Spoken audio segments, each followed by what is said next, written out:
In this video, I'm going to talk about how much money I've saved per year since I've been working from home, complete with a full breakdown across a few different categories like gas, food, coffee of course, and other hidden expenses that you might not have thought about that could be saved. So make sure to stay till the very end to get the full picture. Now before I get into it, a little bit of backstory. I never thought that I would be the type that would actually enjoy working from home. I liked the office environment, I liked being with my coworkers, I enjoyed the water cooler chats, except we didn't have any water coolers.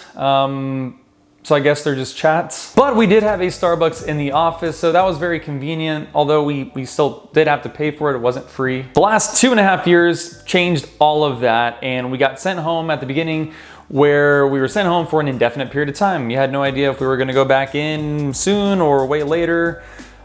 Obviously, it ended up being later. I didn't have much of a work from home setup at the beginning, which made work a little bit unpleasant since I had a fancy dual monitor setup and all my peripherals, everything was ready to go. But slowly here at the house, what you see behind you, this 34-inch curved screen monitor that I'm using, the whole setup slowly evolved, and now the setup I have here is better than I have ever had, even in the office. Now, you may be aware of a lot of the benefits associated with working from home, which really is flexibility and time savings, but the additional element that's actually quite helpful is the money saved. So let's do a breakdown of how much I saved and in which areas. The first one I'll talk about is a pretty obvious one, especially at the time of making this video, where gas prices are extraordinarily high. How much money do I save in gas? Luckily for me, my commute was actually never all too long to begin with. In total, I drove about 10 miles per day, and that's strictly to and from work, which is really not much at all. The car that I have uses premium unleaded gas, so it's the most expensive, but it gets a decent 25 miles per gallon. Doing some rough math here, if I consider the vacation time, pay time off, holidays, I'd be working around 44 weeks out of the year, which translates to 220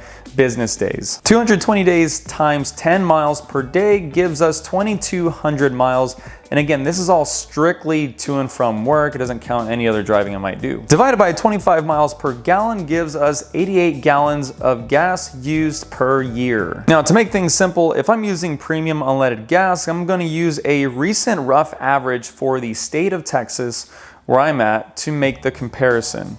That comes out to about $4.50 per gallon. Doing the math, that gets us to almost $400 saved over the course of a year. Now, admittedly, that's not terribly impressive because I had a short commute to begin with. I also happen to be in a state where gas prices aren't too ridiculous. My commute also does not involve tolls, and if it did, you can imagine how much that would cost in addition to just the gas. So I'm a bit what you might consider a best case scenario in terms of work commute. But even with that, I save $400 a year doing nothing. I'll take it. Now, just for illustrative purposes, let me paint a different scenario. If my commute were, say, 20 miles a day, so double what I'm driving now, it's still actually not too bad.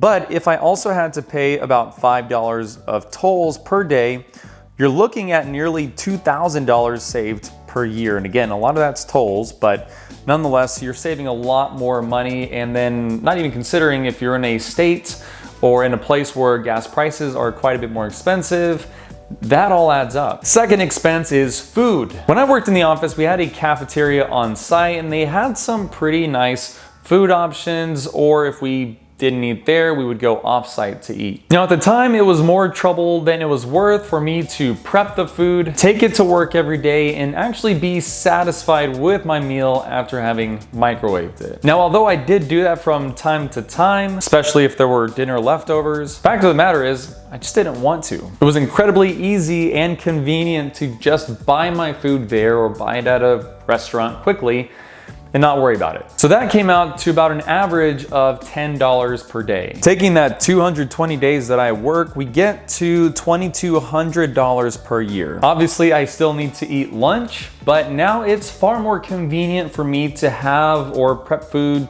here at home and eat it right then and there. Doing so actually comes out to be substantially less at around $2 per day or $440 per year. Taking the difference between eating at work versus at home, that's a $1,760 savings. But since I like nice and round numbers, we'll bump that up to $1,800. Next expense is coffee. Like I mentioned, we had a Starbucks in the office where we could buy coffee. It wasn't free, unfortunately, but it was a great area to go and get coffee, socialize a little bit as you're taking a break. I would have anywhere from 1 to 2 coffees per day. Typically, it was just the standard drip coffee, nothing too fancy, but I would splurge on occasion and get a more premium priced coffee. Average spend here was $4 a day or $880 a year. And seeing this number written down actually hurts a little bit. Since I've been home, I make my own coffee. I actually buy whole beans. I grind them, hand grind them myself. And I use a nice AeroPress, which highly recommend that product. It's so nice and it makes a really fantastic cup of coffee and it doesn't take a lot of skill. I get an infinitely tastier cup of coffee for a fraction of the price. And for those of you that are environmentally conscious out there, I'm not using K-cups. I had used K-cups a lot in the past and I figured, well, if I can save money,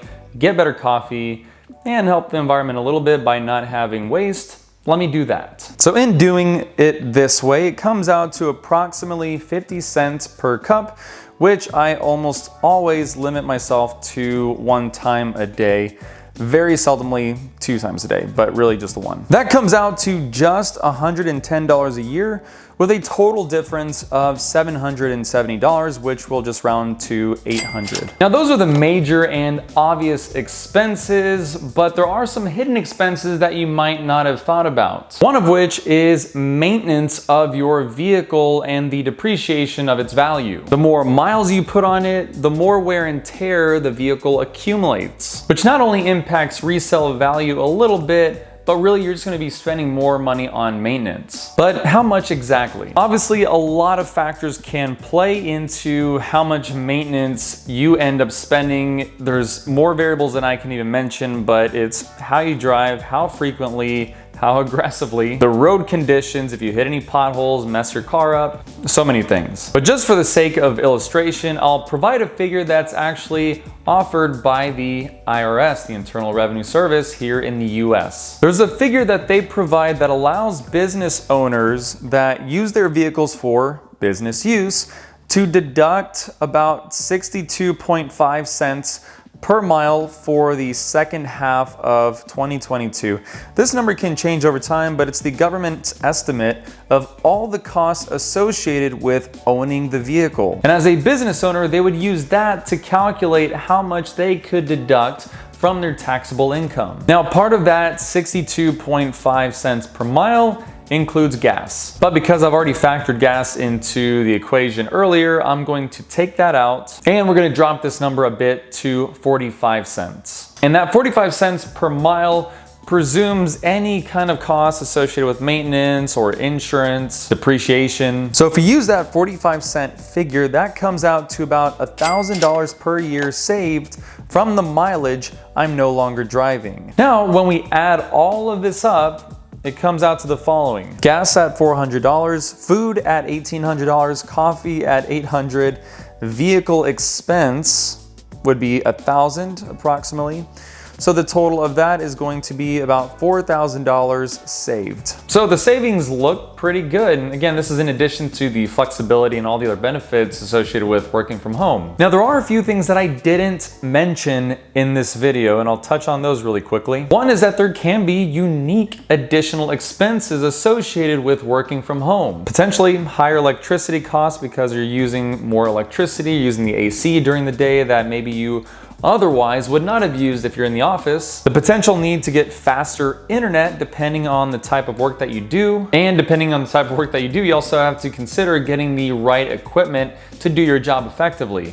Your company may or they may not pay for that. So that's one point on the expenses of working from home. But something else I don't mention is the fact that you'll be fully remote. You can work from just about anywhere. Meaning, if you live in a city with a high cost of living, you could choose to move to a far more affordable location. Your rent or your mortgage alone is going to be a massive savings, more so than anything that I had mentioned previously. Now, unfortunately for this video, that situation didn't really apply to me. I did not move. But it is something to consider if that becomes an option for you. So folks, hope you found that video useful, and if you want more money saving tips, make sure to check out this other video where I talk about my experience and how much money I saved by switching to Mint Mobile wireless service. And for more information about work from home jobs, make sure to check out this other video where I present to you a handful of options you might want to consider.